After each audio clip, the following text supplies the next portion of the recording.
So this is June 16th in the afternoon, and I'm sitting with Pub.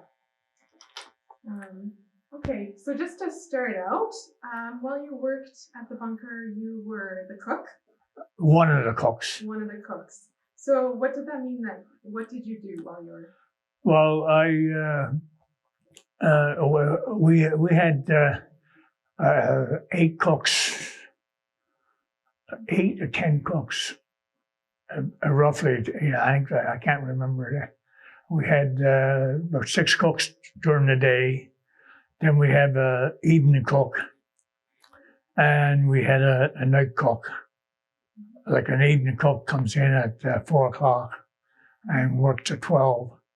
And then night cook comes in at 12 and works at 8 o'clock in the morning. Okay. And which shift did you usually have? I like to work 12 to 8 in the morning. Okay. But I worked both, all shifts. Mm-hmm. So you lived off-site then? Yeah. Like I worked 12 to 8 and I'm off during the day. Okay. And so when you came into the bunker every day and left every day? No, I slept here. Oh, you did sleep here? Yeah. Okay. And so while you were living here, was there anywhere that you weren't allowed to go or anything? Oh, you can go out. You're allowed to go outside or anything like that. Okay. And if you, a lot of times you phone up the MPs and say, how's the weather out there?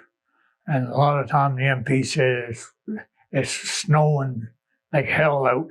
So you get dressed to go out and it's mild, it's 20 degrees up there.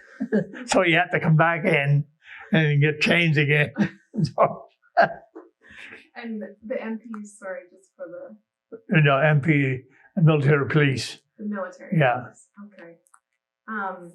And so in the bunker, was there anywhere where you weren't allowed to go, or like did you? The only place we wasn't allowed to go was in crypto. Okay. Or up in the top floor. Okay. But most of the places you're allowed to go around. Mm-hmm. Okay. And so when you first started working at the bunker, you got this job as the cook. What did you think about coming into a bunker to work? Well, when I came here first, was an MP officer. When I came here first, of course, I came here at around 4 o'clock in the afternoon, and while I landed here. Then I went over to the canteen and I touched the alcohol, and I came back and I had a hangover. So the next morning, the officers called me up and he started talking, and he said his name was Pollock, Captain Pollock. And he said, if somebody asks you how many pies you make, don't tell them. How many baked potatoes you peel, don't tell them. How many roast beef you cook, don't tell them.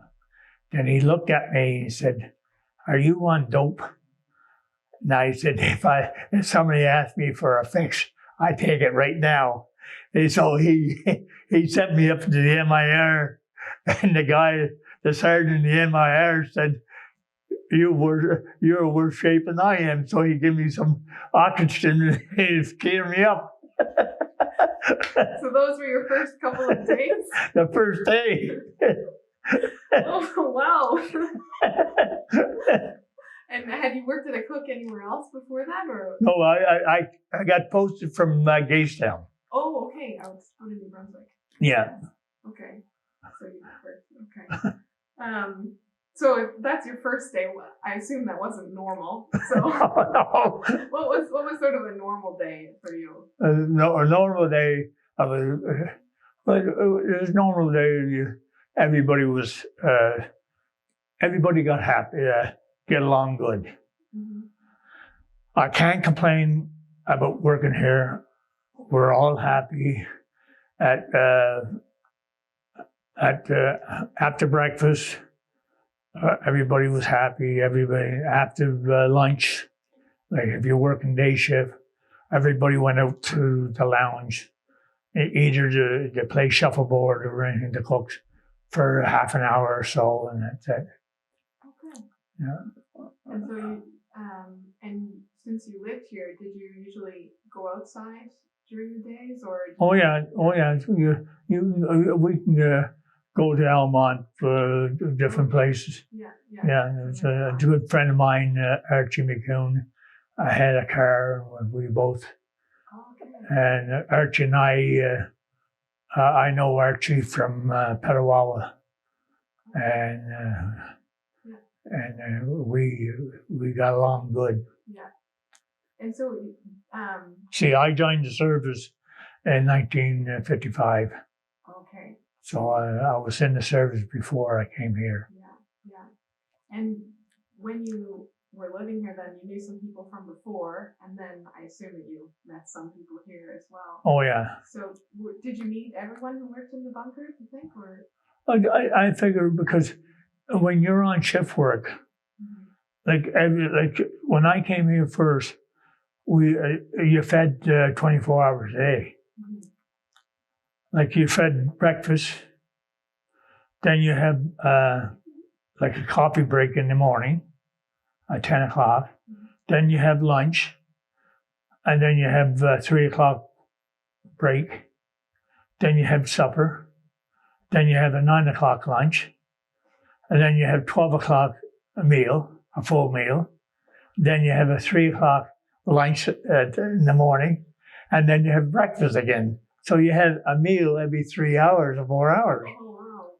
And the meal times then were the times when you saw everyone else. Yeah, working. And everybody knows me. Yeah. Well, because you're the man with the food. Yeah, that's it. Okay. Wow, that's interesting. So you lived in the dorms. The other people you mentioned, your friend Archie. But you knew quite a few of the people working here, and were you good friends with them, you think? Or? Oh yeah. Like Archie and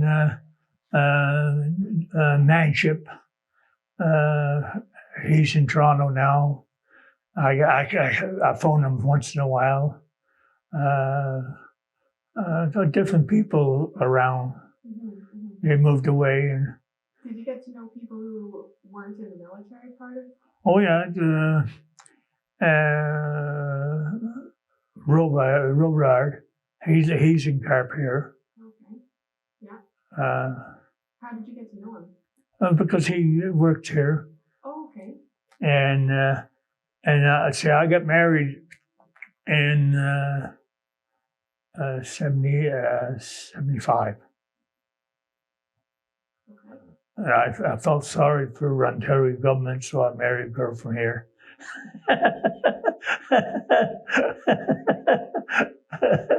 See, she's from Richmond, so. Okay. So when you think back to when you were living here and working here, do you have any stories that you usually like to tell people about when you worked in the bunker? Oh well, when we were working here in the kitchen, if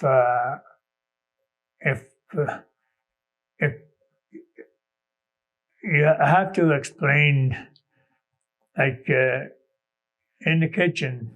Are you ever down the kitchen? I've been through just on the tours. And on a tour.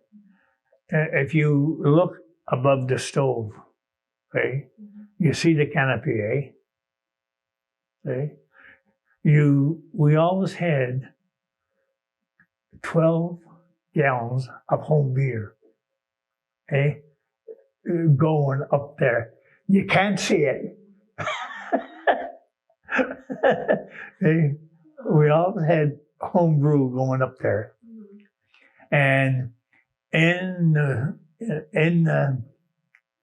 the center fridge, like the first fridge, if you looking at the three fridges, The first fridge used to be where we kept the bread and everything.